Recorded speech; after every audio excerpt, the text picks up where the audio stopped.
बिस्मिल्लाहिर्रहमानिर्रहीम। D students, आज हम चैप्टर नंबर 3 की जो लास्ट एक्सरसाइज है 3.3 उससे रिलेटेड जितने भी थ्योरेटिकल कंसेप्ट्स हैं उनको बहुत डिटेल में डिस्कस करेंगे।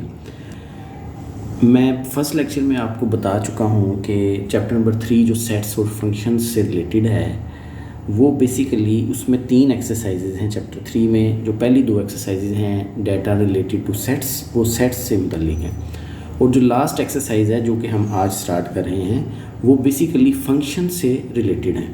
अब चूँकि फंक्शन जो लास्ट टॉपिक है हमारा, फंक्शन को स्टडी करने के लिए बहुत सारे एंसिलरी मैटर्स हैं, कंसेप्ट्स हैं जो हमें पता होने चाहिए, जो हमें डिस्कस करने चाहिए।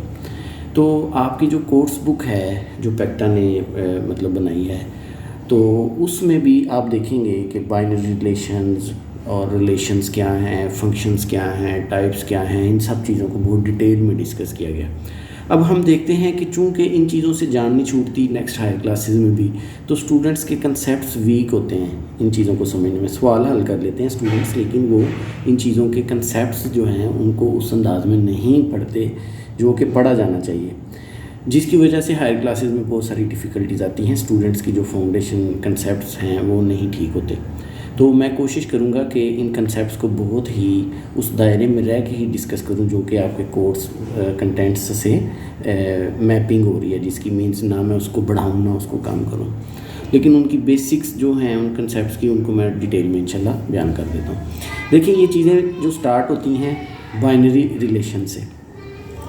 देखिए, मैथमेटिक्स में जो लफ्ज़ है बाइनरी, ये अक्सर यूज़ होता है। बाइनरी का मतलब है 2। देखें, जैसे बेसिकली जो ये लफ्ज़ है बाई, ये ग्रीक वर्ड्स हैं, प्रीफिक्सेस हैं साब के, जिसको हम कहते हैं बाइनरी हो गया। या इसी तरह इसमें ग्रीक प्रीफिक्सेस में हम मोनो का लफ्ज़ यूज़ करते हैं। Mono means 1। बाइनरी बाई जो है BI, बाई, या बाज़ जगहों पे हम इसको DI डाई भी कहते हैं। तो डाई का मतलब है 2, बाई का मतलब भी है 2। इसी तरह 3 के लिए ट्राई, TRI, ट्राई का लफ्ज़ यूज़ होता है। जैसे ट्राइनोमियल है, पोलिनोमियल्स के कंसेप्ट्स में आपने पढ़ा। तो 4 के लिए क्या लफ्ज़ यूज़ होता है? टेट्रा यूज़ होता है, ज़्यादातर टेट्रा यूज़ होता है। बहुत सारी जगहों पे ब्यूटा भी लिखा जाता है, तो टेट्रा ही ज़्यादा यूज़ होता है। 5 के लिए पेंटा इस्तेमाल होता है। 6 के लिए हेक्सा प्रीफिक्स यूज़ किया जाता है। 7 के लिए हेप्टा यूज़ किया जाता है। ऑक्टा 8 के लिए है, नोना 9 के लिए है, और डेका जो है वो 10 के लिए यूज़ किया जाता है। आपने अक्सर पढ़ा होगा डेकामीटर, हेक्टो, किलो, मेगा, ये सारी जो यूनिट्स हैं। बहरहाल मैं उनकी तफसील में नहीं जाना चाह रहा, मैं सिर्फ टॉपिक पे आता हूँ। बाई का मतलब है 2। तो बाइनरी रिलेशन का मतलब है जो 2 चीज़ों का रिलेशन है। देखें, रिलेशन सबसे पहले देखें, रिलेशन जो है अगर हम एवरीडे यूज़ में बात करें तो रिलेशन बेसिकली एब्स्ट्रैक्ट थिंग है। एब्स्ट्रैक्ट थिंग वो होती है जो मतलब फ़िज़िकल ऑब्जेक्ट नहीं होता। जैसे उस्ताद का और शागिर्द का ताल्लुक़ रिलेशन है, माँ का और बेटे का ताल्लुक़ है, रिलेशन है, रिलेशन या ताल्लुक़। तो रिलेशन क्या है? 2 चीज़ों के दरमियान एब्स्ट्रैक्ट टाइप ऑफ कनेक्शन को हम रिलेशन कहते हैं। Relation is abstract type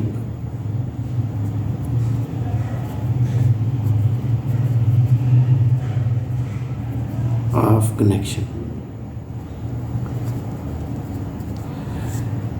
abstract type of connection है हस्बैंड और वाइफ का रिलेशन है, ब्रदर और सिस्टर का रिलेशन है, फ्रेंड का फ्रेंड के साथ रिलेशन है, हाउस का जो किराएदार है उसका हाउस ऑनर के साथ रिलेशन है, ठीक है, टीचर और शागिर्द का रिलेशन है, मदर और सन का रिलेशन है, व्हाटएवर।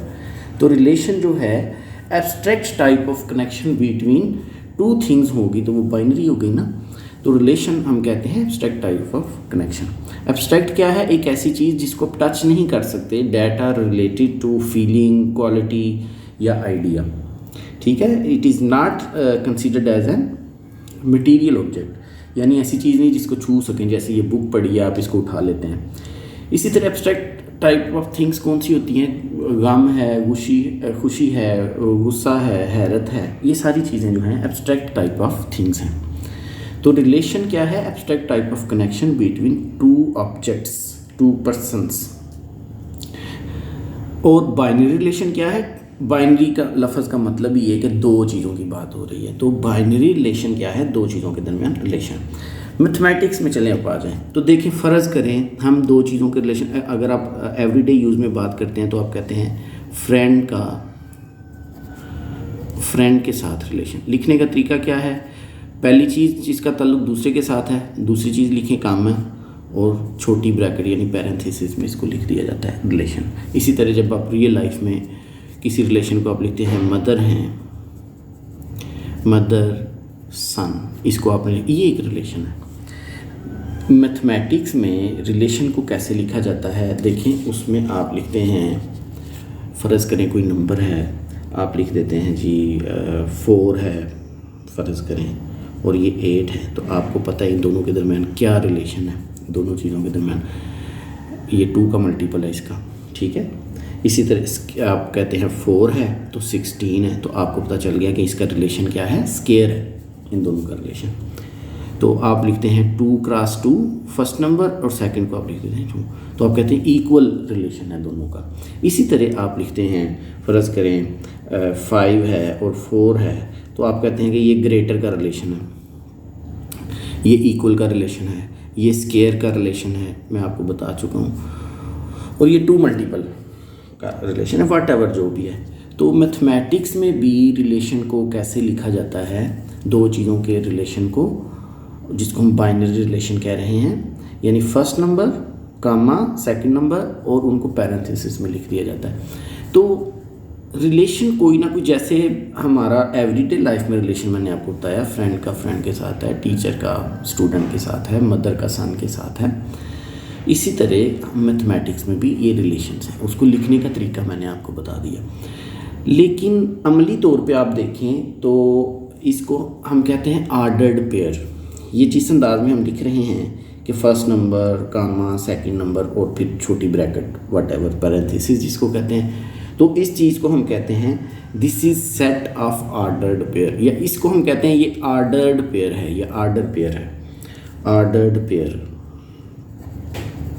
ऑर्डर पेयर या ऑर्डर्ड पेयर, ईडी भी साथ लग जाता है बाज़ का। तो ऑर्डर पेयर या ऑर्डर पेयर। तो मैथमेटिक्स में भी नंबर्स के साथ जो है ये भी कुछ ऑपरेशंस की मदद से रिलेशंस होते हैं नंबर्स के आपस में। तो सम ऑपरेशंस जो हैं दोनों नंबर्स के दरमियान रिलेशनशिप को डिस्क्राइब करते हैं। लेकिन जो याद रखने वाली बात है वो ये है कि जब भी आप रिलेशनशिप मैथमेटिक्स में बाइनरी रिलेशन की बात करते हैं तो वो हम उनको ऑर्डर की पेयर की फॉर्म में लिखा होता है। तो उनके दरमियान जो रिलेशन होता है उसको मेंशन करना ज़रूरी नहीं होता। बाज़ औक़ात मतलब आप ऑर्डर पेयर को स्टडी कर रहे होते हैं, आप क्वेश्चन सॉल्व कर रहे होते हैं और उनके दरमियान रिलेशन है क्या, स्क्वायर का है, इक्वलिटी का है, ग्रेटर दैन है, वट एवर जो भी है, तो वो ज़रूरी नहीं होता कि उसको लिखा जाए। अच्छा, बाइनरी रिलेशन जो है उसकी तफसीलात में जाने से पहले मैं आपको एक छोटी सी एग्ज़ाम्पल दे के जो है वो समझाता हूँ चीज़ को। देखें, फ़र्ज़ करें आपके पास एक सेट है ए है, उसके एलिमेंट्स हैं 1 2 3, और एक बी सेट है आपके पास, उसके एलिमेंट्स हैं ए और बी। फ़र्ज़ कर लिया हम जब इन दोनों को, इनका प्रोडक्ट अगर हम लें तो हम लिखेंगे ए क्रॉस बी, इसको हम कार्टेशियन प्रोडक्ट बेसिकली कह देते हैं। तो कार्टेशियन प्रोडक्ट कैसे होगा देखें, 1 को ए से मल्टीप्लाई हुआ, 1 और ए का ऑर्डर पेयर बन गया, 1 का बी के साथ बन गया, फिर 2 का ए के साथ, फिर 2 का बी के साथ, फिर 3 का ए के साथ और 3 का बी के साथ। देखें, ये हमने दोनों का कार्टेशियन प्रोडक्ट ले लिया, इसको हम कहते हैं कार्टेशियन प्रोडक्ट या कार्तीसी हासिल ज़रब, वट एवर जो भी आप कहें, कार्तीसी हासिल ज़रब या कार्टेशियन प्रोडक्ट। दो फंक्शंस हैं, दो सेट्स हैं, उनका कार्टेशियन प्रोडक्ट हमने ले लिया। देखिए इसमें गौर करने वाली बात यह है, ए क्रॉस बी क्या है। इसको अगर हम सेट बिल्डर फॉर्म में लिखें, सेट बिल्डर नोटेशन में, तरकीब सेट साज में, तो हम कहेंगे A cross B is equal to the set consist of order pair form X Y such that, ये ऑर्डर पेयर की फॉर्म में ही है ना, सारे के सारे एलिमेंट्स इस सेट के, तो एक्स वाई की शक्ल में हैं, तमाम के तमाम ऑर्डर पेयर की फॉर्म में हैं, मुश्तमिल सेट है। जबकि इसमें क्या होगा, एक्स जो है वो किससे बिलोंग कर रहा होगा। देखिए एक्स इज़ जब भी आप कोई भी ऑर्डर पेयर लिख रहे हैं, फ़र्ज़ करें आपने 8 लिखा है, 4 और 8 लिखा है, तो ये जो पहले वाला ऑर्डर पेयर है का जो फर्स्ट एलिमेंट है उसको हम एक्स कहते हैं, और दूसरे वाला जो एलिमेंट है उसको हम वाई कहते हैं।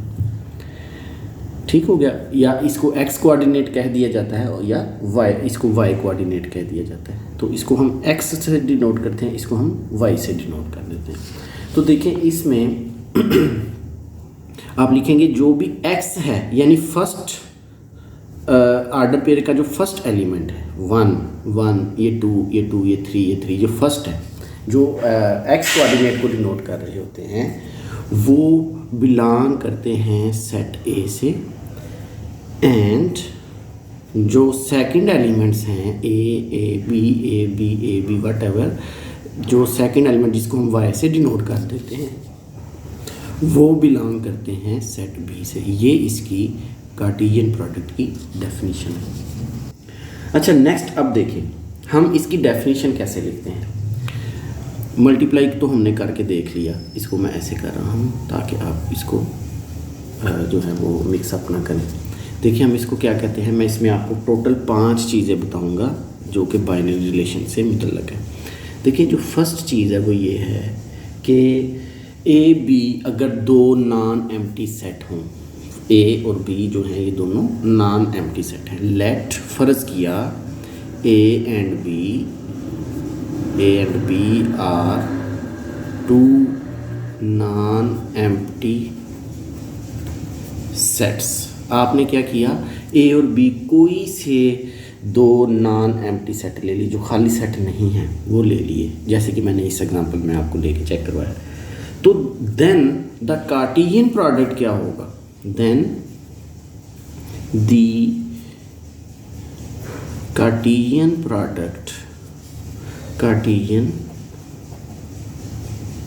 Product is the set of all order pairs in xy form. Then Cartesian product is the set of all ordered pairs in the form of xy हम लिख देते हैं। तो उन दोनों का जो कार्टेशियन प्रोडक्ट या कार्तीसी हासिल ज़रब जो है वो किसके ऊपर मुश्तमिल होता है, तमाम ऑर्डर पेयर्स के ऊपर मुश्तमिल होता है, एक मुश्तमिल सेट होता है बेसिकली। ठीक है, सच डैट जो आपका x है that belong to a, and जो y वाला एलिमेंट है that belong to y, such that x belong to a and y belong to b। देखें यही चीज़ है, और इसको हम and is denoted by a cross b। पहली चीज़ है जो मैंने आपको बता दिया। 2 सेट लिए हमने, नॉन एम्प्टी सेट a और b, 2 सेट्स ले लिए a और b 2 नॉन एम्प्टी सेट ले लिए, उनको हमने मल्टीप्लाई किया या कार्टेशियन प्रोडक्ट ले लिया, हासिल ज़रब लिया उसका कार्तीसी। तो उसका तरीकाकार मैंने आपको बताया कि जब हम मल्टीप्लाई कर रहे होते हैं तो उसको हम ऑर्डर्ड पेयर की शक्ल में लिख रहे होते हैं। 1a के साथ 1b के साथ ऑर्डर पेयर बन गया, 2a के साथ 2b के साथ, 3a के साथ 3b के साथ, वट एवर। तो इसको हम कहते हैं कार्टेशियन प्रोडक्ट। इसकी डेफिनेशन मैंने क्या लिखी, let a and b are 2 non empty sets, then the Cartesian product is the set of all order pairs in the form of x and y। जो पहले वाले एलिमेंट हैं लिख रहे हैं वो x से हैं, दूसरे वाले जो हैं वो y से हैं। तो सच डैट जो x है वो किससे बिलोंग कर रहे हैं, सेट A से, और y जो डिनोट हो रहा है ऑर्डर पेयर में, that all elements belong to set B। ये इसकी कार्टेशियन प्रोडक्ट की डेफिनेशन हो गई। अब इसको हमने डिस्कस किया कि डिनोट कैसे किया जाता है A क्रॉस B से, ठीक हो गया। इसकी जो सेट बिल्डर नोटेशन है ये भी मैंने आपको बता दिया। अब मैं चलता हूँ दूसरी चीज़ की तरफ। दूसरी चीज़ ये है कि कोई भी जब हम किसी इस सेट का कोई भी हम सबसेट ले लें, A क्रॉस B में देखें कितने एलिमेंट्स हैं, 1 2 3 4 5 6, कितने एलिमेंट्स होते हैं।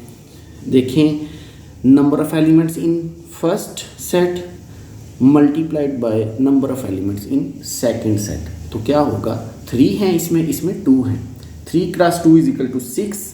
तो कार्टेशियन प्रोडक्ट में कितने एलिमेंट्स हो गए, 6 हो गए। सिंपल सी बात है ये। अब मैं बताना आपको ये चाह रहा हूँ कि इस सेट A क्रॉस B के जो 6 एलिमेंट्स हैं, इसका आप कोई भी सबसेट ले लें तो वो इसका बाइनरी रिलेशन कहलाता है। सिंपल सी बात है। अब बात आ गई बाइनरी रिलेशन पे। Any subset of A cross B का जो मर्जी सबसेट हो, कोई सा भी सबसेट आप ले लें तो उसको हम कहते हैं दिस इज़ बाइनरी रिलेशन। ये है हमारा सबसे पहला प्रिलिमिनरी डिस्कशन वाला टॉपिक जो हमने फंक्शंस को स्टडी करने से पहले सीखना है। बहुत इजी है, अगर आप थोड़ा सा टाइम दें तो इस चीज़ को आप बहुत क्लियरली जो है अंडरस्टैंड कर सकते हैं। मैं यहाँ लिख देता हूँ। अब मैं चलें बाय द वे मैं आपको ये भी पूछ लेता हूँ कि इस A क्रॉस B के जो 6 एलिमेंट्स बनाए आपने, यानी इसके 3 थे, इसके 2 एलिमेंट्स थे, A के 3 एलिमेंट्स थे, B के 2 एलिमेंट्स थे, तो मल्टीप्लाई किया तो 3 क्रॉस 2 इक्वल टू 6, तो 6 एलिमेंट्स बन गए इस सेट के। ठीक हो गया, ये तो हम डिस्कस कर चुके हैं। मैं पॉइंट ये पूछना चाहता हूँ कि A क्रॉस B के सबसेट्स होंगे कितने, A क्रॉस B के सबसेट्स कितने होंगे। सिंपल सी बात है, वो हम 3.1 में स्टडी कर चुके हैं।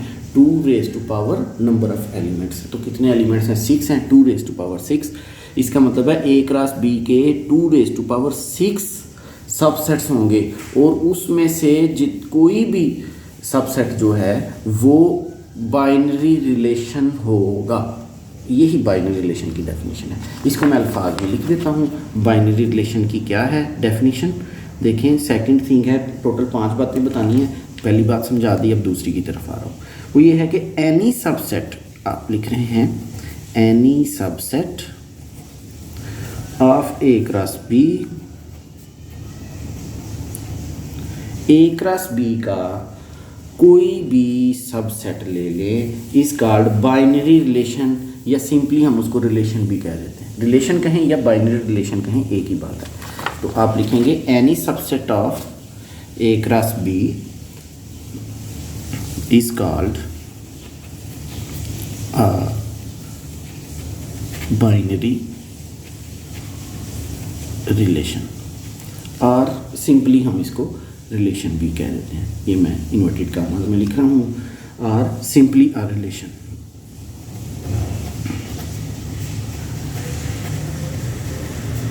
ये इसकी डेफिनेशन होगी। इसको मैं थोड़ा सा कलर इसका चेंज कर देता हूँ। देखिए बाइनरी रिलेशन, ये बहुत इंपॉर्टेंट डेफिनेशन है। A क्रॉस B का कोई भी सबसेट जो है उसको हम बाइनरी रिलेशन कहते हैं। बाइनरी रिलेशन कहते हैं, लेकिन उसकी तरतीब जहन में रखनी बहुत ही ज़रूरी है। ऐसा नहीं है कि आप इस ऑर्डर पेयर को XY को YX नहीं कह सकते। यानी यहाँ पे ऑर्डर पेयर में अरकान की जो तरतीब है वो अहम है। ऑर्डर पेयर की बात कर रहा हूँ मैं, सेट की बात नहीं कर रहा। सेट में तो उसकी कोई अहमियत नहीं है, इमैटेरियल है, वो हम डिस्कस कर चुके हैं। लेकिन जब आप बाइनरी रिलेशन की बात करेंगे, ऑर्डर पेयर की बात करेंगे, तो आपने x और y को डिफ्रेंशिएट रखना है। x की जगह x है, y की जगह y ही है। आप इनको इंटरचेंज नहीं करेंगे। अगर इंटरचेंज करेंगे तो वो कोई और बाइनरी रिलेशन बन जाएगा। जैसे यहाँ पे सबसेट है A क्रॉस B का, आपने बताया 2 की रेज़ पावर 6 इसके सबसेट्स बन रहे हैं।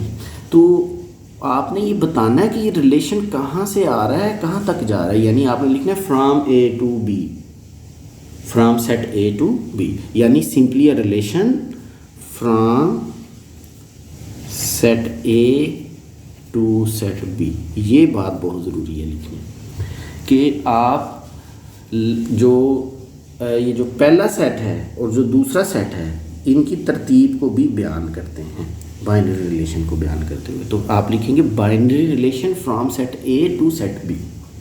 ठीक हो गया, ये दूसरी चीज़ थी। अब जो भी बाइनरी रिलेशन बनता है इसका कोई भी सबसेट हो सकता है, 2 की पावर 6 कितने हैं, जितने भी बन रहे हैं सबसेट, तो हम उनको डिनोट किससे करते हैं, हम आर से डिनोट करते हैं। बाइनरी रिलेशन को मैथमेटिक्स में हम आर से डिनोट करते हैं। बहुत सारी बुक्स में कैपिटल आर से डिनोट कर देते हैं, आपकी बुक में इसको स्मॉल आर से डिनोट किया जा रहा है।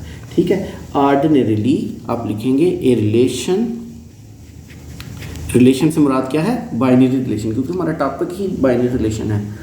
तो बाइनरी रिलेशन जो है, a relation is denoted by the letter R से डिनोट किया जाता है जी बाइनरी रिलेशन को या रिलेशन को। तो बहुत सारी बुक्स में इसको कैपिटल आर से मतलब डिनोट किया जाता है और आपकी बुक में स्मॉल आर से डिनोट किया जा रहा है, तो हम भी इसको स्मॉल आर से ही डिनोट करेंगे। अब जब पहला बाइनरी रिलेशन लिखते हैं तो उसको R1 लिख देते हैं, R1 R2 R3 सब स्क्रिप्ट बना के यानी छोटा करके उसको नीचे लिख दिया जाता है। जैसे इसको हम कह देते हैं, फ़र्ज़ करें ये बाइनरी रिलेशन है, अगर कोई फ़र्ज़ करें एक R1 है, R2 है, R3 है एंड सो ऑन, जो भी इसको इस तरीके से डिनोट कर दिया जाता है बाइनरी रिलेशन को। तो हम डिस्कस कर चुके हैं बाइनरी रिलेशन होता क्या है, उसकी डेफिनेशन क्या है और उसकी तरतीब क्या है, उसको डिनोट कैसे किया जाता है, ये हम चीज़ें डिस्कस कर चुके हैं। ठीक है, अब इम्पोर्टेंट 2 बातें हैं जिसको मैं यहाँ पे डिस्कस करना बहुत ज़रूरी समझता हूँ। यानी अगर आप इस बाइनरी रिलेशन की अगर मैंने जैसे एग्जांपल ली है, तो यहाँ के अगर आप फर्स्ट एलिमेंट्स लेते जाएँ ऑर्डर पेयर की फॉर्म में था, तो ये आपके पास एक, मैं अंडरलाइन कर रहा हूँ, ये एक A क्रॉस B हमने फाइंड किया आपके सामने, A और B 2 सेट्स लेके। तो इनके जो फर्स्ट एलिमेंट्स हैं यानी जो x कोऑर्डिनेट कह रहे हैं हम जिसको, उसके ऊपर मुश्तमिल सेट जो होता है उसको हम कहते हैं इसकी ये डोमेन है, बाइनरी रिलेशन की डोमेन। फ़र्ज़ करें हम इस पूरे सेट की ही बात करते हैं, तो इसकी जो डोमेन है वो क्या होगी, 1 1 2 2 3 3, यानी जो x की जगह लिखे हुए एलिमेंट्स हैं या ऑर्डर पेयर में जो पहला वाला एलिमेंट लिखा होता है, नंबर लिखा होता है, तो उसके ऊपर अगर उन सबको इकट्ठा कर दिया जाए और सेट की फॉर्म में लिख दिया जाए तो उसको हम क्या कहते हैं, डोमेन। तो इसमें एक चीज़ ज़रूरत है समझने की कि चूँकि जब हम सेट की फॉर्म में लिख रहे होते हैं तो उसकी जो मतलब रेपिटिशन है वो नहीं करनी। यानी देखिए 1 है इसको हम एक दफ़ा ही लिखेंगे उस सेट में, 2 है 2 है, 3 है 3 है, इनको हम एक दफ़ा ही लिखेंगे, हम इनको रिपीट नहीं करते। तो तीसरी बात जो मैं कहना चाह रहा हूँ वो ये है कि फर्स्ट एलिमेंट जो होते हैं किसी भी ऑर्डर पेयर के, फर्स्ट एलिमेंट्स पर मुश्तमिल सेट को डोमेन कहा जाता है, फर्स्ट एलिमेंट। और जो दूसरे जैसे यहाँ पे 1 1 2 2 3 3 है तो ये डोमेन हो जाएगी।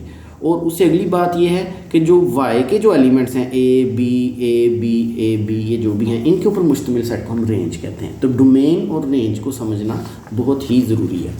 देखें यहाँ पे मैं लिख देता हूँ कि डोमेन क्या है, the set of first elements, the set of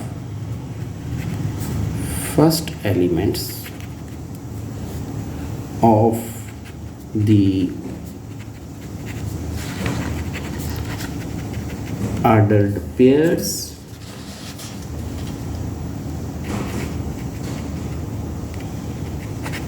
forming, जो तश्कील दे रहे होते हैं ए बाइनरी रिलेशन या रिलेशन की, is called इट्स डोमेन, इसकी डोमेन कहा जाता है। तो यानी किसी भी ऑर्डर पेयर बाइनरी रिलेशन है R, उसकी डोमेन को हम DOM ऑफ R कहते हैं, या इसको बाज़ जगहों पे DOM ऑफ R भी लिख दिया जाता है, या बाज़ जगहों पे इसको डोमेन ऑफ R भी लिख दिया जाता है। यानी ये तीनों चीज़ों का एक ही मतलब है, डोमेन। तो डोमेन किसके बराबर है इस केस में? डोमेन, फ़र्ज़ करें अगर हम इसी एक बाइनरी रिलेशन की बात करते हैं, फ़र्ज़ करें AB है, CD है, तो देखिए इस बाइनरी रिलेशन को अगर हम R1 कहते हैं या R कह दिया हमने बाइनरी रिलेशन, तो इसके जो फर्स्ट एलिमेंट्स पर मुश्तमिल सेट है उसको हम कहेंगे डोमेन R। क्या है वो? एक ऐसा सेट है जो फर्स्ट एलिमेंट्स पर मुश्तमिल है, AC। और रेंज मैंने आपको बताया, रेंज के लिए आप आप लिखते हैं range of binary relation R किसके बराबर होगी? जो सेकंड एलिमेंट्स पे मुश्तमिल है, B और D। सेकंड एलिमेंट्स पर मुश्तमिल सेट को, सेट जब मैंने कह दिया तो आपने अरकान की रेपिटेशन नहीं करनी, ठीक है? और उनकी तरतीब अहम नहीं है, उनको दरमियानी ब्रैकेट में लिखा जाता है, ब्रेसेस में, वो चीज़ें कंडीशंस आपने सेटिस्फाई करनी है। तो यहाँ पे हमने तीसरी चीज़ जो डिस्कस की वो ये थी कि किसी भी बाइनरी रिलेशन, यानी जो भी किसी का सबसेट मैंने लिख दिया किसी भी कार्टेशियन प्रोडक्ट का, तो उसका जो बाइनरी रिलेशन का जो फर्स्ट एलिमेंट्स पर मुश्तमिल सेट है उसको हम डोमेन कहते हैं। और चौथी बात क्या है कि सेकंड एलिमेंट्स पर जो मुश्तमिल होता है उसको हम रेंज कहते हैं। तो उसकी रेंज की डेफिनेशन भी आप सिंपली उसी तरीके से लिख देते हैं। आप क्या लिखेंगे? The set of second elements of the ordered pairs forming a relation is called its range. इसकी डेफिनेशन आप इसी तरह लिखेंगे, the set of second elements of the ordered pair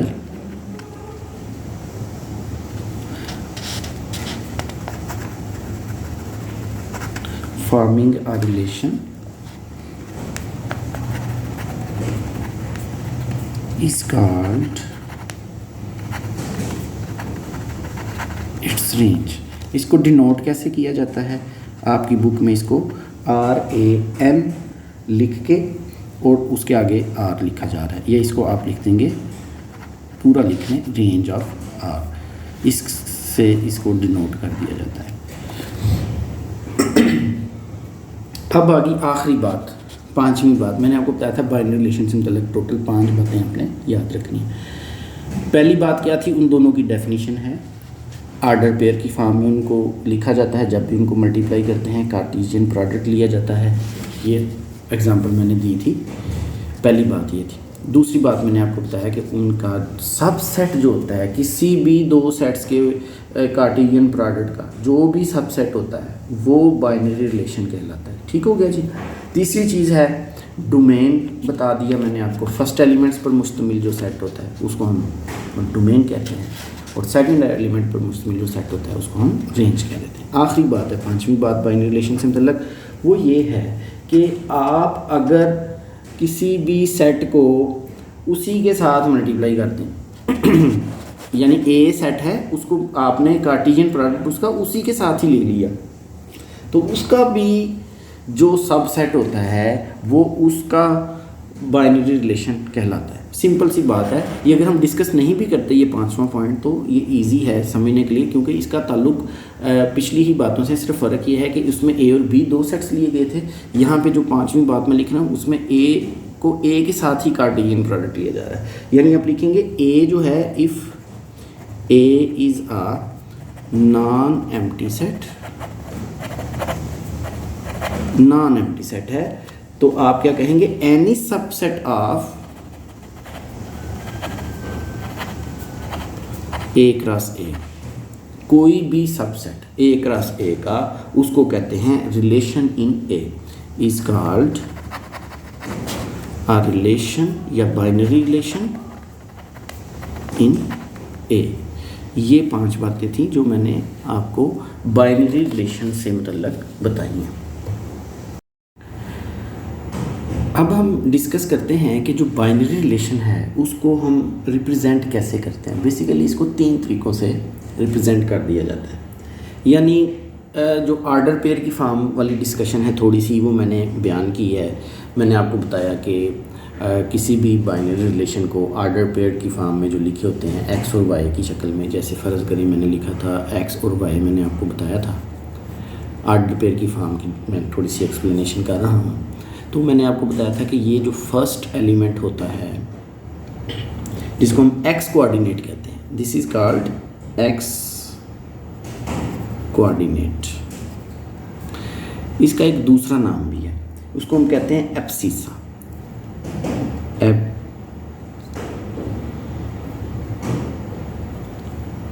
abscissa.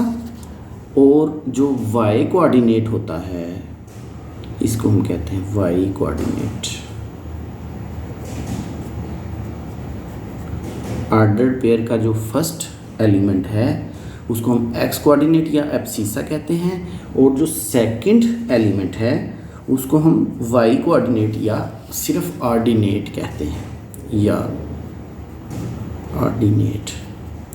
ये 2 चीज़ें हैं जो कि हम एक्स और वाई को कह देते हैं। ये किसी भी रिलेशन को आर्डर पेयर की फॉर्म में लिखने का तरीका हम डिस्कस कर चुके हैं। अब मैं आपको थोड़ी सी चीज़ और बताता हूँ कि आप इसी बाइनरी रिलेशन को, किसी भी बाइनरी रिलेशन को आप टेबल या ग्राफ की शक्ल में भी लिख सकते हैं। आपकी बुक में चैप्टर नंबर गालबन 10 है जिसमें इन चीज़ों को बहुत ही डिटेल में बयान किया गया है, यानी ग्राफ से जो रिप्रेजेंटेशन है।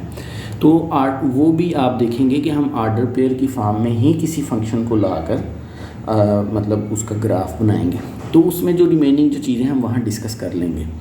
लेकिन यहाँ पे जो बेसिक बातें हैं वो मैं आपको समझा देता हूँ कि आप ये जहन में रखें कि किसी भी रिलेशन को as a table, order pair या ग्राफ की शक्ल में हम रिप्रेजेंट कर सकते हैं।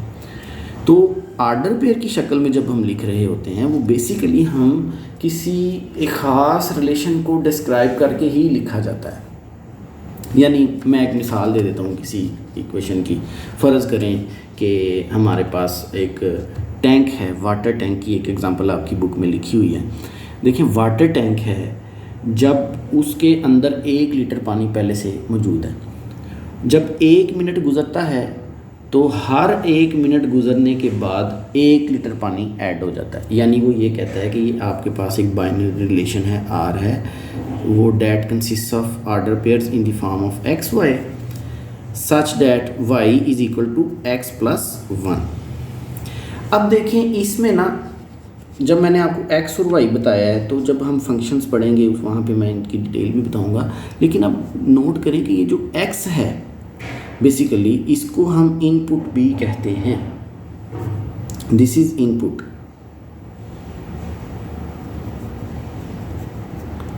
और इसको हम कहते हैं आउटपुट। वाई को हम कहते हैं आउटपुट, इनपुट आउटपुट।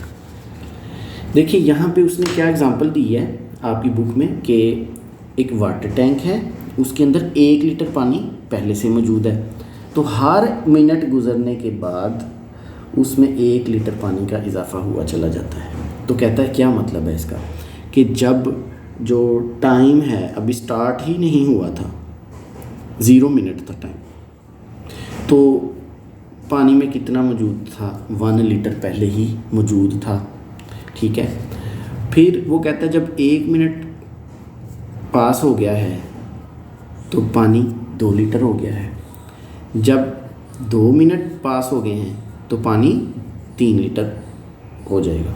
इसी तरह जब 3 मिनट पास हो जाते हैं तो 4 लीटर पानी उसमें मौजूद होगा। यानी इस चीज़ को उसने इस रिलेशन से जाहिर किया है। तो कहता है ये सारे के सारे ना आर्डर पेयर में आप लिखते चले जाएं, यानी 0 है तो वो 1 है, फिर 1 है तो वो 2 है, ये 2 है तो ये 3 है, ये 3 है तो ये 4 है।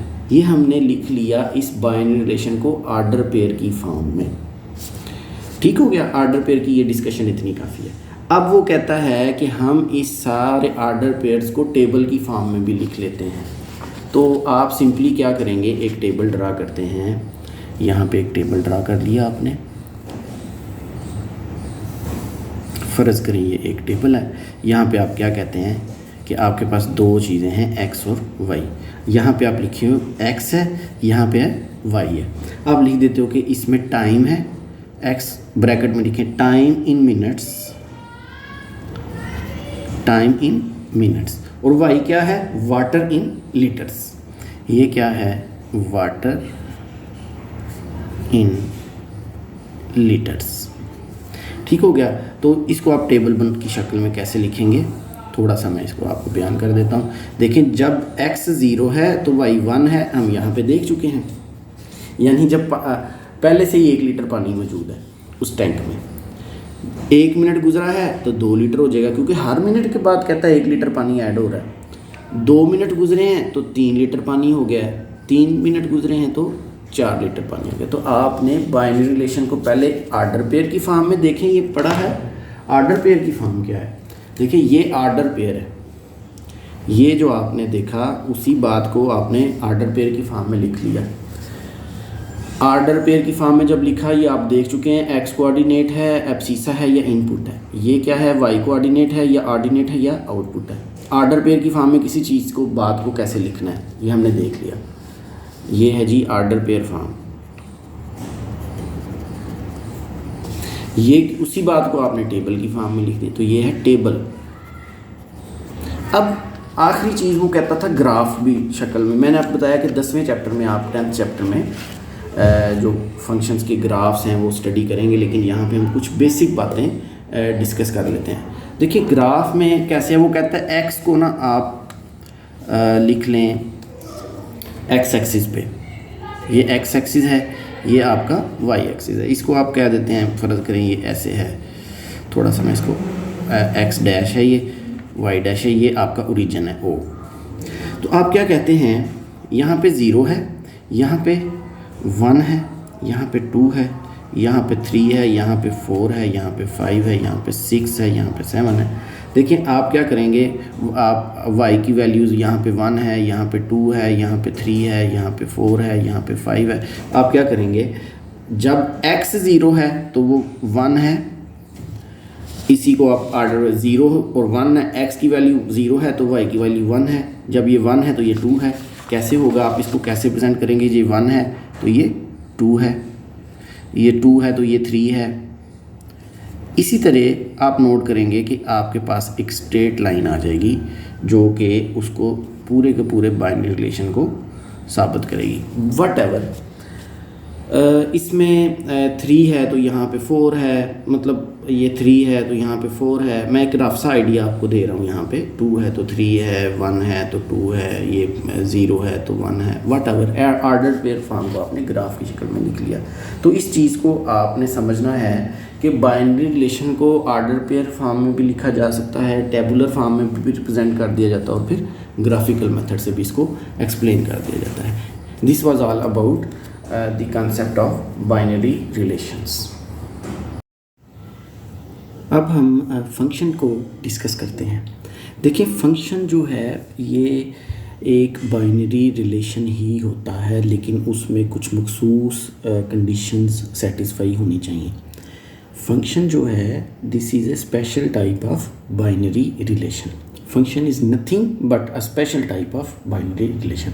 फंक्शन एक बाइनरी रिलेशन ही होता है, फंक्शन एक रिलेशन ही होता है, लेकिन उसमें चंद शराइत जो हैं वो पूरी होनी चाहिए। वो शराइत क्या हैं, बेसिक उसमें 2 शराइत हैं जो कि पूरी होनी चाहिए। मैं इसको फंक्शन की डेफिनेशन समझाने से पहले मैं आपको एक चीज़ बता दूं कि जब भी हम a और b 2 नॉन सबसेट, यानी जब हम रिलेशन की बात करते हैं या बाइनरी रिलेशन की बात करते हैं, तब भी हम a b का कार्टेशियन प्रोडक्ट ले रहे होते हैं। जब हम कार्टेशियन प्रोडक्ट लेते हैं तभी तो ऑर्डर फॉर्म में जो है वो एक सेट बनता है।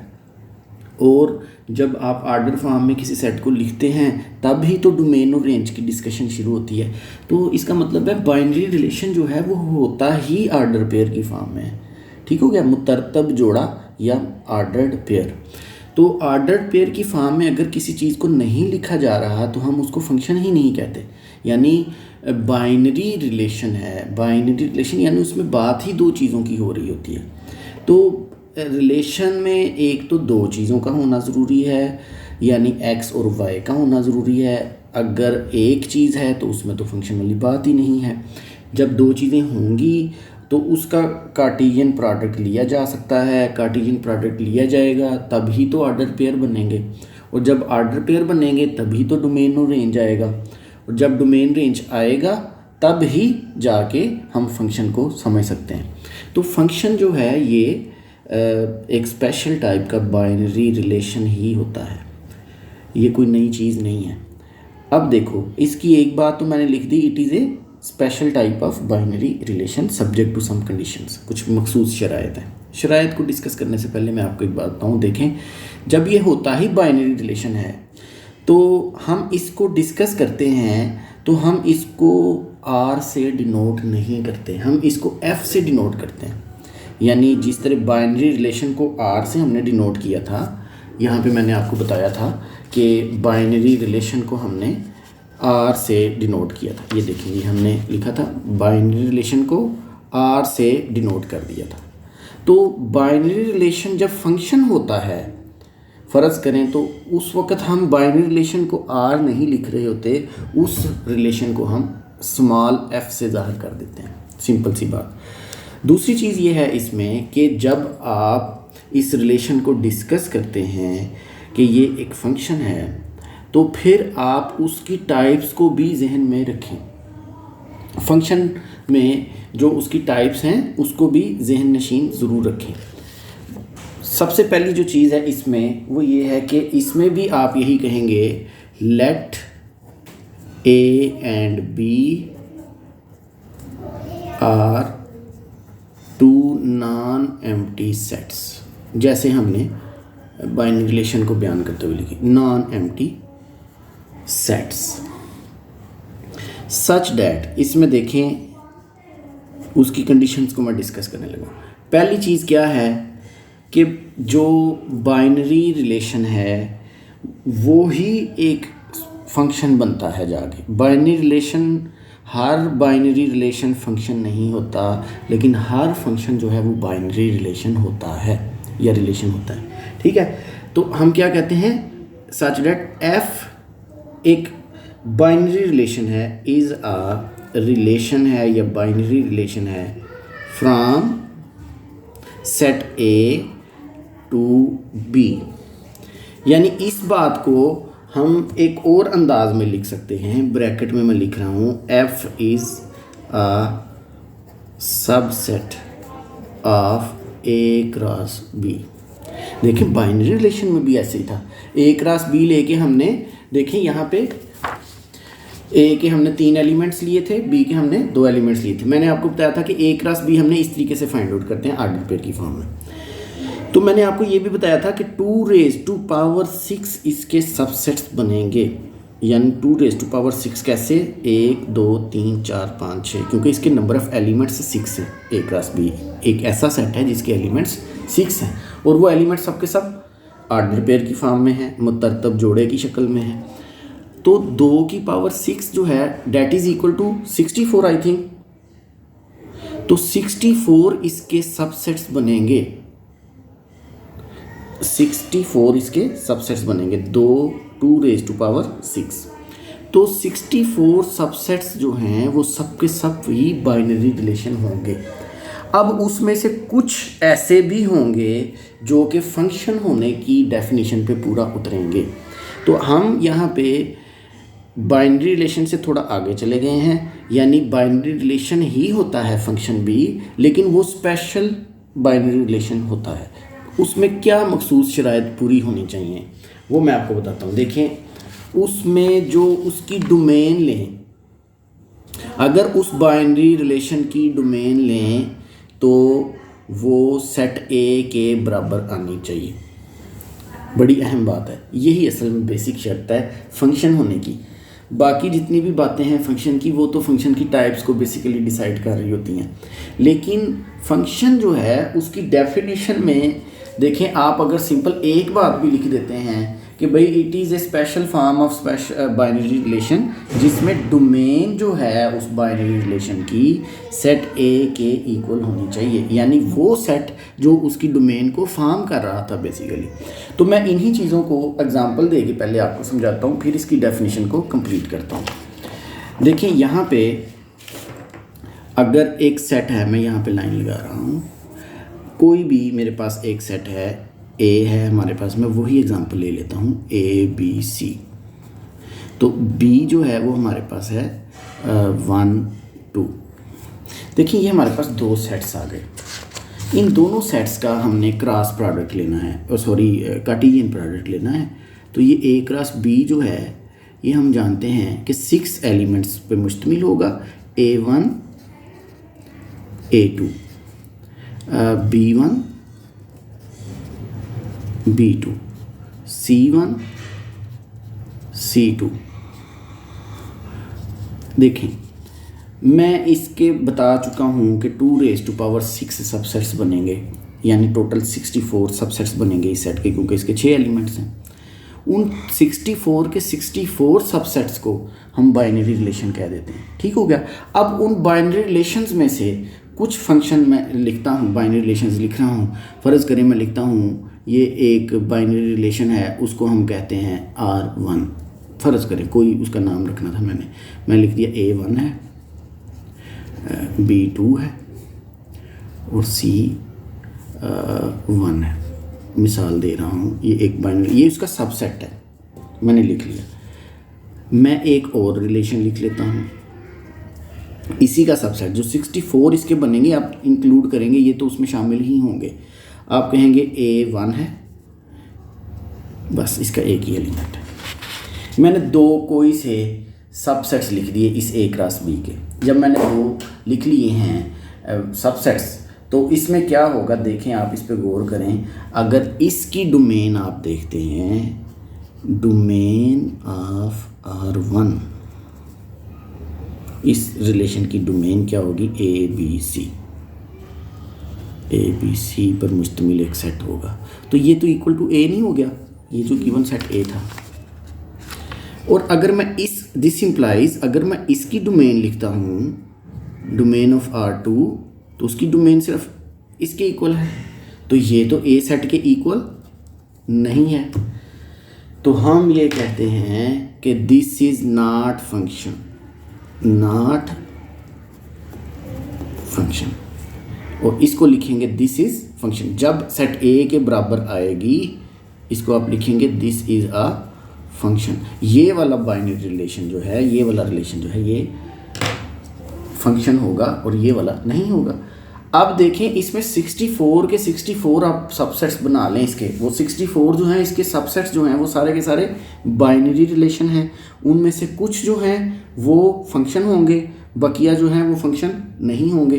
फंक्शन कौन से होंगे, जिसकी डोमेन लेंगे उस बाइनरी रिलेशन की। अगर डोमेन लेंगे, डोमेन किसके ऊपर मुश्तमिल होती है, फर्स्ट एलिमेंट्स पर मुश्तमिल सेट को, ठीक हो गया। तो अगर वो सेट A के बराबर आ जाए डोमेन, तो उसको हम कहते हैं दिस इज अ फंक्शन। तो यहाँ पे मैंने पहली शर्त क्या लिखी फंक्शन की डेफिनेशन में, कि जब हम बाइनरी फंक्शन की बात करते हैं तो बाइनरी रिलेशन R को हम F बना लेते हैं, F से डिनोट करते हैं, ताकि फ़र्क रहे कि ये वाला रिलेशन जो है ये फंक्शन है और ये वाला जो बाइनरी रिलेशन है ये फंक्शन नहीं है। तो मैं ये भी बता चुका हूँ, हर फंक्शन एक बाइनरी रिलेशन होता है, लेकिन हर बाइनरी रिलेशन फंक्शन नहीं होता। तो F is a relation from A to B। इसका क्या मतलब है, इसका मतलब है F is a subset of A cross B। F is a subset of A cross B, F is a relation from A to B। तो ये दोनों एक ही चीज़ की दो शक्लें हैं। दूसरी शर्त क्या है, दूसरी शर्त मैंने आपको बता दी है कि डोमेन अगर ली जाए उस फंक्शन की F की, तो वो सेट A के बराबर आ जाए। जैसे कि मैंने इस एग्जांपल में मैंने बताया। अगर डोमेन सेट ए के बराबर आती है तो फंक्शन होगा, अगर डोमेन सेट ए के बराबर नहीं आती तो वो फंक्शन नहीं होगा। अच्छा, किसी भी बाइनरी रिलेशन में पहले वाले जो किसी भी दो पेयर्स के फर्स्ट एलिमेंट इक्वल ना हो, अगर इसके फर्स्ट एलिमेंट, यानी इसमें मैं लिख देता हूँ कि फर्स्ट एलिमेंट, इसका फर्स्ट एलिमेंट क्या है ए, इसका फर्स्ट एलिमेंट क्या है बी, इसका फर्स्ट एलिमेंट क्या है सी, तो किसी भी जोड़े की ऑर्डर पेयर के जो फर्स्ट एलिमेंट्स हैं वो इक्वल नहीं हैं। ये तीसरी बात मैं लिख रहा हूँ फंक्शन के लिए। देखें, ये बेसिकली उसमें से ही हमने इम्प्लीकेशन की हुई है, बात यहाँ पे वैसे ख़त्म हो जाती है। इसको अगर आप नहीं भी कंसीडर करते तो इसमें कोई इशू नहीं है, डोमेन वाली जो बात है वो उसमें कवर कर जाती है। यानी फर्स्ट एलिमेंट आप लिखते हैं, first element of no two pairs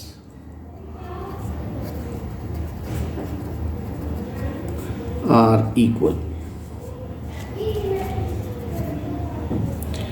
then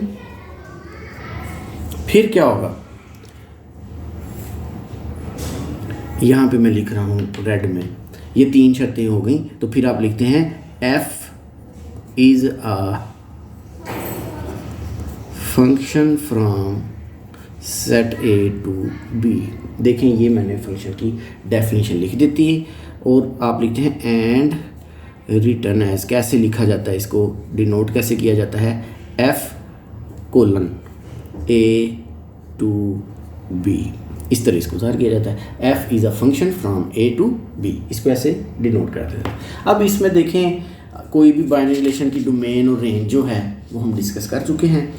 चूँकि ये एक बाइनरी रिलेशन ही होता है फंक्शन जो है, तो इसकी भी जो फर्स्ट एलिमेंट्स पर मुश्तमिल सेट होता है उसको हम डोमेन कह देते हैं इस फंक्शन की, और सेकंड एलिमेंट्स पर मुश्तमिल सेट को हम रेंज कह देते हैं। और उसको कैसे डिनोट करते हैं, सिंपल सी चीज़ है, हम डोमेन ऑफ f और रेंज ऑफ f से डिनोट करते हैं। डोमेन और रेंज हम पहले बता चुके हैं आपको कि डोमेन जो है वो फर्स्ट एलिमेंट्स पर मुश्तमिल सेट को कहते हैं, रेंज जो है सेकंड एलिमेंट्स जो होते हैं ऑर्डर पेयर के उसके पर मुश्तमिल सेट को कहा जाता है। फंक्शन को हमने बहुत ही सिंपल वे में डिस्कस कर लिया, उसकी डेफिनेशन भी लिख ली।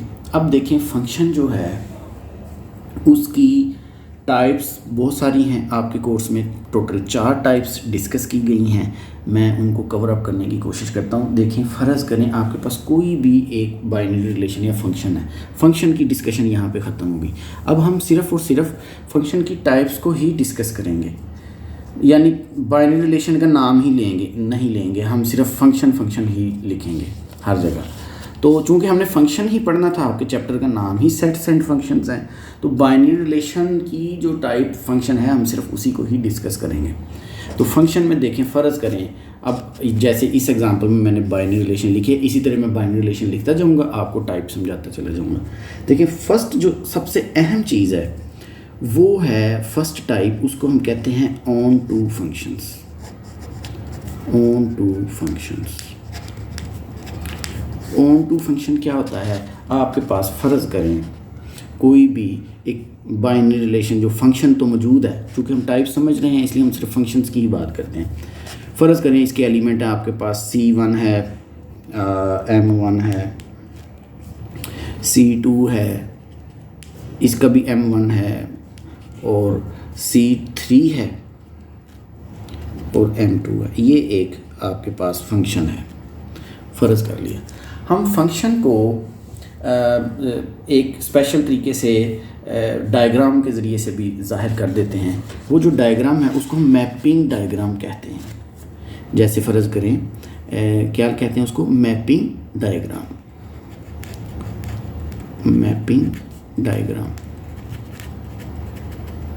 मैं इसकी मैपिंग डायग्राम बनाता हूँ। देखिए, ये सेट जो इसकी डोमेन के ऊपर मुश्तमिल है उसको मैं ऐसे लिख रहा हूँ। फ़र्ज़ करें ये सेट A है, इसके एलिमेंट्स हैं C1, C2, C3, C1, C2, C3। मैं ये मैपिंग डायग्राम से इसको रिप्रेजेंट कर रहा हूँ इस फंक्शन को। अब B जो सेट है हमारे पास, दिस इज सेट B और उसके एलिमेंट्स हैं M1 M2। इस पे आर्डर पेयर पे आप गौर करें, ये C1 है, ये किसके साथ है? M1 के साथ, यानी C1 जो है ये M1 के साथ है। C2 भी M1 के साथ है, हो गया, C1 भी M1 के साथ है। फिर क्या है? C3 M2 के साथ है, C3 M2 के साथ है। आप इस पे थोड़ा सा गौर करें, ये एक बाइनरी रिलेशन था या फंक्शन था जिसको हमने मैपिंग डायग्राम से रिप्रेजेंट कर दिया है। इसमें क्या है ऐसी चीज़ कि मैं इसको कैसे बयान करूं? मसलन इसमें मैं, चूँकि अगर हमारे पास जो सेट A है उसके एलिमेंट्स हैं C1 C2 C3, set B है उसके एलिमेंट्स क्या हैं? M1 M2। ठीक हो गया। तो इसकी जो डोमेन है, बेसिकली डोमेन और रेंज में डिस्कस करना चाहता हूँ। ये है basically domain of function f and this is range of function f। आप अगर गौर करें कि ये स्पेशल टाइप ये फंक्शन है या नहीं, देखिए डोमेन जो है इस सेट की, इस बाइनरी रिलेशन की शर्त हमने यही देखा था ना, बाइनरी रिलेशन जिसकी डोमेन जो है, क्या है डोमेन? डोमेन ऑफ फंक्शन क्या है? C1 C2 C3 that is equal to set A। तो ये फंक्शन हो गया। फंक्शन के लिए यही हमने चीज़ देखी थी। फंक्शन कब है? जब डोमेन जो है वो सेट A के बराबर आ जाए, बाइनरी रिलेशन की या फंक्शन की। ये तो फंक्शन की एक किस्म बन गया। फंक्शन की आगे किस्म को डिफाइन करने के लिए हम एक दूसरी चीज़ देखते हैं कि देखिए रेंज क्या होगी इस सेट की, रेंज ऑफ f क्या होगी? रेंज होगी जी इसकी M1 M2 that is equal to set B। Function के लिए हमने सिर्फ जो शर्त पढ़ी थी वो यहाँ पे सेटिस्फाई हो जाती है। इस जगह पे आके फंक्शन की डेफिनेशन पूरी हो गई कि domain of the binary relation f is equal to set A। तो ये तो फंक्शन हो गया। अब ऐसा फंक्शन जिसकी रेंज सेट B के बराबर आ जाए उसको हम ऑन टू फंक्शन कहते हैं। ऑन टू फंक्शन का एक और नाम भी है, उसको हम कहते हैं सर्जेक्टिव फंक्शन। सर्जेक्टिव फंक्शन ये क्या होता है? If for a function A to B, यहाँ पे मैं लिख देता हूँ, if function from A to B is such that, ऐसा है कि जो रेंज है फंक्शन की, range of function is equal to set B, यानी every element of B is the image of some element of A, then f is called onto function or a surjective function। यहाँ पे लिखेंगे then f is called onto function। ये बहुत ही अहम चीज़ है जो मैंने आपको बता दी। ऑन टू फंक्शन क्या होता है? एक ऐसा फंक्शन होता है, देखिए फंक्शन के लिए क्या हमारी शर्त थी? हमारी शर्त ये थी कि domain of the binary relation जब सेट A के बराबर आ जाती है तो हम उसको फंक्शन कहते हैं, उस बाइनरी रिलेशन को फंक्शन कहते हैं। फंक्शन की डेफिनेशन ख़त्म। अब हम फंक्शन की टाइप्स पढ़ रहे हैं। पहली टाइप है ऑन टू फंक्शन या सब्जेक्टिव फंक्शन। उसमें क्या शर्त होती है? अगर रेंज उस बाइनरी रिलेशन की सेट B के बराबर आ जाए तो वो ऑन टू फंक्शन होता है, और अगर B के बराबर ना आए तो इनटू फंक्शन हो जाता है। ऑन टू फंक्शन समझ आ गया। अब हम दूसरी टाइप लिखेंगे, उसको हम कहते हैं into function. Into function, into function क्या है? यहाँ पे हमने क्या लिखा? Range of f is equal to B। जब हम लिखेंगे range of f is not equal to B तो उसको ऑन टू की बजाय इनटू फंक्शन कह दिया जाता है। यानी उसकी मिसाल मैं आपको बाद में देता हूँ, पहले डेफिनेशन है। इफ़ सेम अल्फाज के साथ मैं लिख रहा हूँ, if function from A to B is such that range of set of function f is not equal to set b, then f is called into function। ठीक हो गया, into function। अब इसकी मैं एग्जांपल देता हूँ। देखिए एक सेट था, यहाँ पे मैं थोड़ा छोटा करके लिख रहा हूँ, 1 3 5 है थे, ये फ़र्ज़ करें ये 1 3 5 है, ये सेट ए है आपका। बी सेट जो है आपका, उसके असल में एलिमेंट्स तो 2 4 6 हैं, लेकिन जब आप मैपिंग करते हैं तो आपने देखा कि 1 और 2 का एक आर्डर पेयर है, 1 2 के साथ मिला हुआ है और 3 4 के साथ मिला हुआ है और 5 भी 4 के साथ है, 6 को कवर ही नहीं किया। तो ऑर्डर पेयर क्या बनेंगे आपके पास, एफ के 1 2 3 4 और 5 और 4।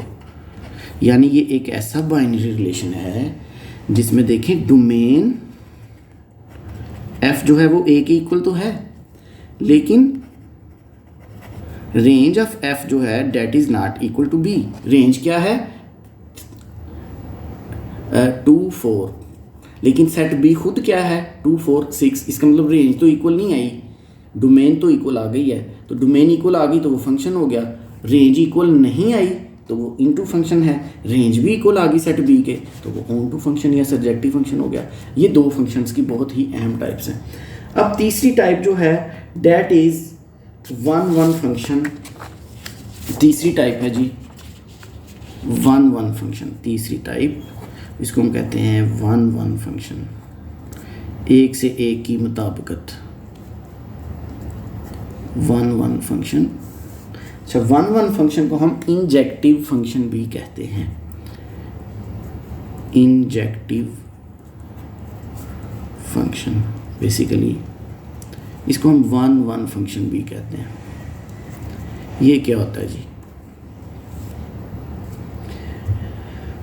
देखें इसमें आपको एग्जांपल देके मैं समझाता हूँ कि जो दूसरे एलिमेंट यहाँ पे रिपीट हो गए थे, यानी आपका जो सेकंड इसमें M1 था वो C2 के साथ भी था, C1 के साथ भी था।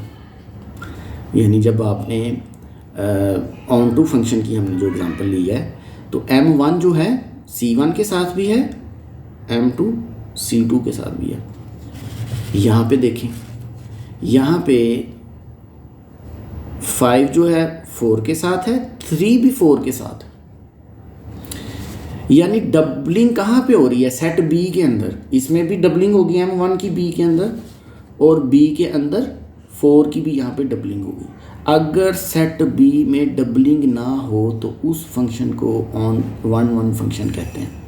अगर सेट बी में डबलिंग ना हो तो फिर क्या होगा, वो 1 1 फंक्शन कहलाएगा। आप लिखेंगे, मैं इसकी मिसाल दे देता हूँ। चलें, एक सेट ए है, दिस इज सेट ए, इसमें आप 1 2 एलिमेंट्स ले लें। सेट बी है, इसमें आप ले लें ए बी सी, फ़र्ज़ करें ये एलिमेंट्स हैं। तो आपके पास जो बाइनरी रिलेशन है वो होगा 1A और 2B का, फ़र्ज़ करें। यानी F जो है वो आपके पास क्या है, 1A और 2B। सबसेट ले रहे हैं ना हम उसकी कार्टेशियन प्रोडक्ट का, तो C तो उसमें हमने इंक्लूड ही नहीं किया। तो ये परेशानी वाली बात नहीं है, हम चूँकि सबसेट ले रहे हैं तो ज़ाहिर है कुछ एलिमेंट्स बाकी के जो बाइनरी रिलेशंस के हैं उसमें C भी आता होगा।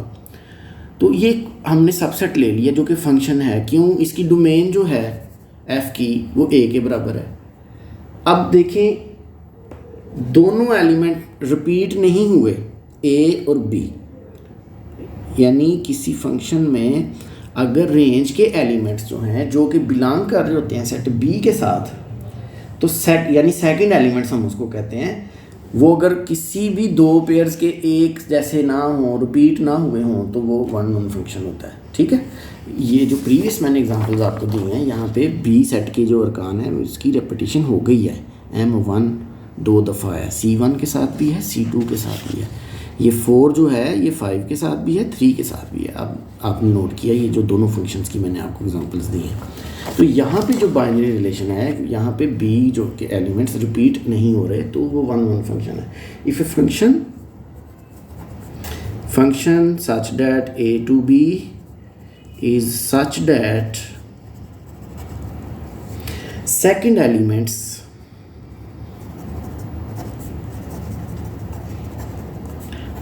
of no two of its order pair, no two of its ordered pairs are same। बात वही है जो मैंने आपको बता दी है। Then it is called injective function या 1 1 function. Then it is 1 1 function. Example मैंने आपको इसकी दे दी है।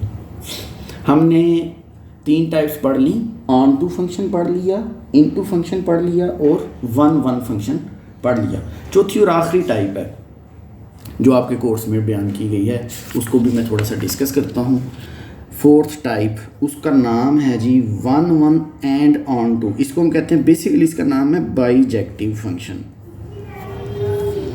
बाइजेक्टिव फंक्शन, बाइजेक्टिव फंक्शन एक ऐसा फंक्शन होता है जो एट ए टाइम 1 1 भी होता है और ऑन टू भी होता है। इसको मैं ब्रैकेट में लिख रहा हूँ, 1 1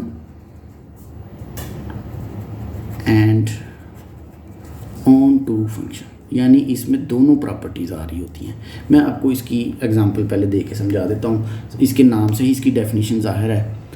यानी फ़र्ज़ करें एक सेट है ए, उसके एलिमेंट्स हैं जी 1 2 3,